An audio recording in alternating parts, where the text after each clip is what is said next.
Law of chemical combination हमारे इस video lecture का टॉपिक रहेगा। इन लॉज को समझने से पहले हमें दो तीन चीजें मालूम होनी चाहिए। सबसे पहले फिजिकल चेंज और केमिकल चेंज दोनों का मीनिंग क्या है, दोनों में डिफरेंस क्या है। देखिए, फिजिकल चेंज का मीनिंग है जब कोई भी चेंज होता है और सिर्फ फिजिकल स्टेट बदलती है। फिजिकल स्टेट का मीनिंग हुआ सॉलिड, लिक्विड एंड गैस। तो जब सिर्फ फिजिकल स्टेट चेंज होती है, कंपाउंड चेंज नहीं होता, उसे फिजिकल चेंज कहा जाता है। फॉर एग्जाम्पल, हमारे पास आइस है, H2O आइस की फॉर्म में है और ये आइस मेल्ट होती है, H2O लिक्विड हमारे पास बनता है जिसे हम वाटर कहते हैं। सो वी कैन से इस चेंज के दौरान कंपाउंड नहीं बदला, कंपाउंड सेम रहा, सिर्फ उसकी फिजिकल स्टेट सॉलिड से लिक्विड में कन्वर्ट हो गई। इसे हम फिजिकल चेंज कहते हैं। Evaporation of water, liquid water gaseous water में बदल जाता है, उसे भी फिजिकल चेंज कहा जाता है। तो कंपाउंड अगर सेम रहे और उसकी फिजिकल स्टेट चेंज हो जाए, सिर्फ उसे ही फिजिकल चेंज कहा जाएगा। सिमिलरली, अगर मैं केमिकल चेंज कहता हूं तो केमिकल चेंज का मीनिंग है जब कंपाउंड ही बदल जाए, जब एलिमेंट आपस में कंबाइन हो जाए या बनने वाली चीज रिएक्टेंट से डिफरेंट हो। For example, hydrogen, oxygen combine होते हैं और H2O हमारे पास फॉर्म होता है। हमारे पास एलिमेंट थे, एलिमेंट कंबाइन हो गए, हमें हमारा प्रोडक्ट मिल गया। तो यहां रिएक्शन हुई है, यहां कॉम्बिनेशन हुआ है। हाइड्रोजन एक इनफ्लेमेबल सब्सटेंस है, ऑक्सीजन सपोर्टर ऑफ कंबशन है, लेकिन इनसे बनने वाला प्रोडक्ट फायर एक्सटिंग्विशर के तौर पे इस्तेमाल किया जाता है। तो अगर किसी प्रोसेस के दौरान कंपाउंड बदल जाए, सब्सटेंस बदल जाए, उसकी प्रॉपर्टीज बदल जाए, उसे केमिकल चेंज कहा जाता है। तो ये दोनों बातें हमें सबसे पहले याद रहें इन लॉज ऑफ केमिकल कॉम्बिनेशन को पढ़ने से पहले। सबसे पहला लॉ हम यहां पर कंसिडर करेंगे, the law of conservation of mass. Law of conservation of mass. Law of conservation of mass की दो डेफिनेशन है।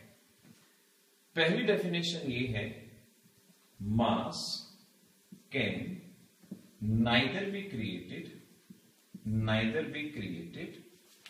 nor be destroyed, इस तरह से फर्स्ट डेफिनेशन याद रख सकते हैं। मास can neither be created nor be destroyed, but can be changed from one compound to another compound। एक और डेफिनेशन जिसका हमें यूज करना होगा, in all the physical and chemical change. In all the physical and chemical change, total mass of reactant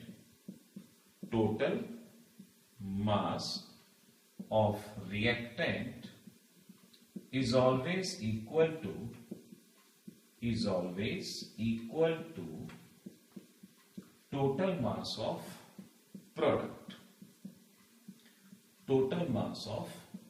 product, or we can say total mass of reactant is equal to total mass of product।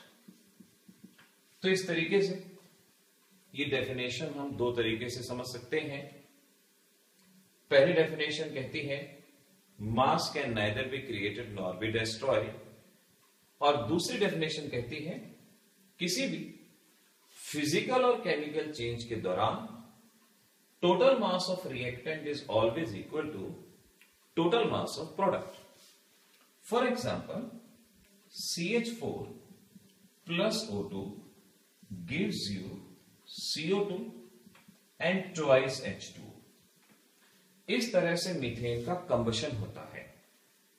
क्योंकि substance change हो गया, ये chemical change कहलाया जाएगा।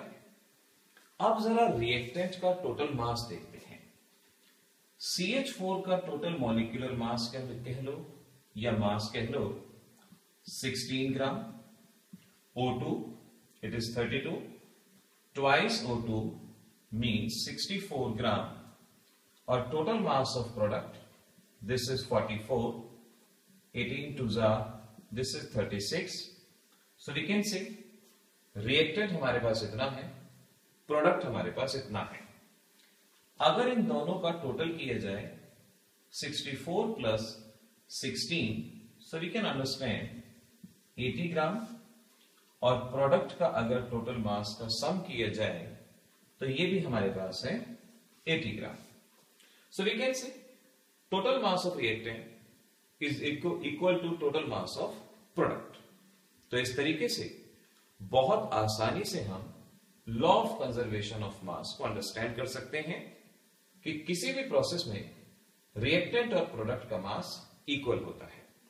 ध्यान रखना है, ये सिर्फ और सिर्फ फिजिकल और केमिकल चेंज के लिए है, न्यूक्लियर चेंज के लिए नहीं है। Only applicable to physical and chemical change. जरा एक दो क्वेश्चन सॉल्व करते हैं कि अगर कोई न्यूमेरिकल इस लॉ के बेसिस पे दिया जाता है तो कैसे उसको सॉल्व किया जाए। Let's understand problem number 1। 2 gram of silver nitrate reacts with 4 gram of NaCl to give 5 gram of AgCl and some amount of NaNO3. Find out amount of NaNO3। Question ये आया, सिल्वर नाइट्रेट NaCl के साथ react करता है, हमें AgCl और sodium nitrate मिलता है, हमें बताना है कितना सोडियम नाइट्रेट मिलेगा।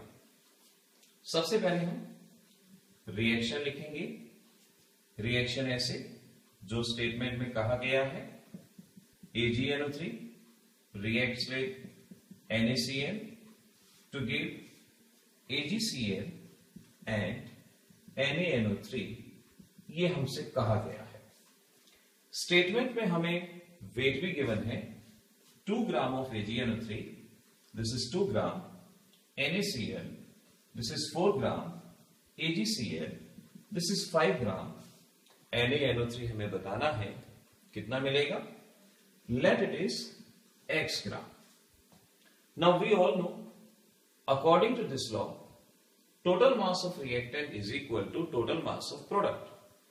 So we can say total mass of reactant 2 plus 4 is equal to total mass of product 5 plus x, और यहां से हम x की वैल्यू बता सकते हैं, x will be 1 gram.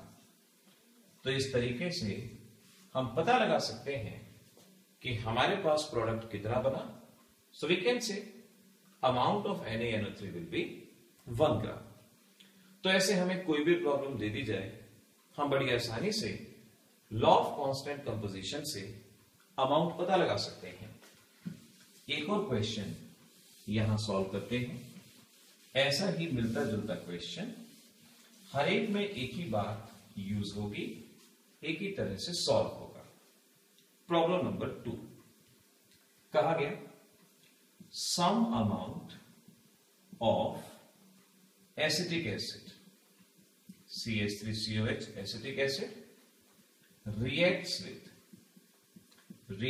with 10 gram of ethyl alcohol to give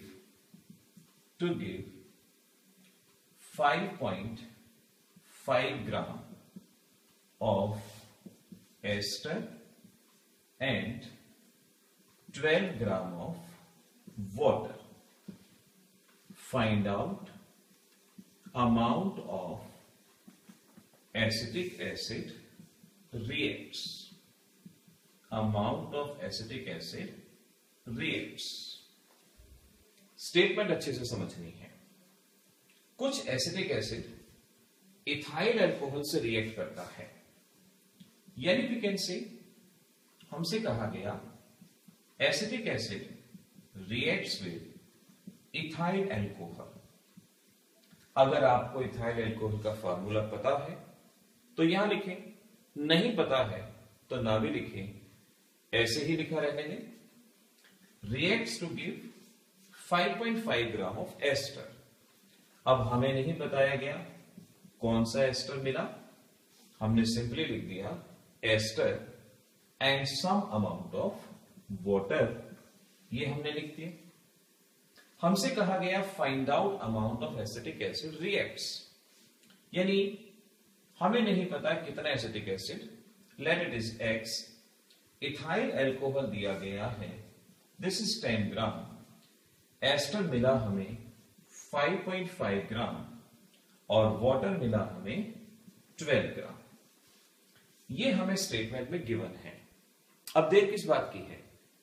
apply the law of constant composition, total mass of reactant is equal to total mass of product. So we can say x plus 10 is equal to 5.5 plus 12, that is 17.5, and x is equal to 17.5 minus 10, that is 7.5 ग्राम। तो इस तरह से हमारा answer आएगा 7.5 ग्राम।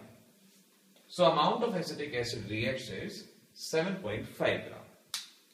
इस तरीके से हम law of conservation of mass, उसकी डेफिनेशन को समझ सकते हैं।